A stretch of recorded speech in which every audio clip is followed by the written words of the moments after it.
10:30 पाखापाखि आम अच्छे civil service officers institute रे स्पेशल प्रोग्राम पे 4 दिन पे हम अच्छे एटी एटू लाइव करिया और किसी भी मेसेज पास करिया गोटे कहते गोटे जोश आस जाउछ।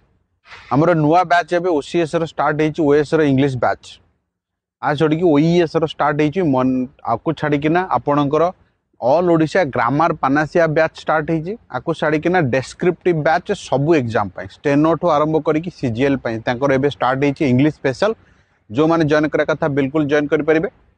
गोटे छोटिया इनफॉरमेशन आपण मानको पास करियार थिला 24 सेप्टेम्बर रे हमर जो ओसीएस बैच पई 25टा पिला जो फ्री नवार एंट्रेंस टेस्ट होवार थिला एटा 28 सेप्टेम्बर को शिफ्ट हे जाईची तारो लास्ट डेट बहुत जल्दी हमें क्लोज कर देबो। जो माने एक्चुअल रजिस्ट्रेशन करिया को चाहउचंती 20-25टा पिला को हमें से मानको रहिया खाइया ठु आरंभ करी पाठ पढ़ा जे सब फ्री करेबू ता सहित जो माने ता ऊपर को रैंक रखिबे से मानको हमें किछि परसेंट डिस्काउंट देबू।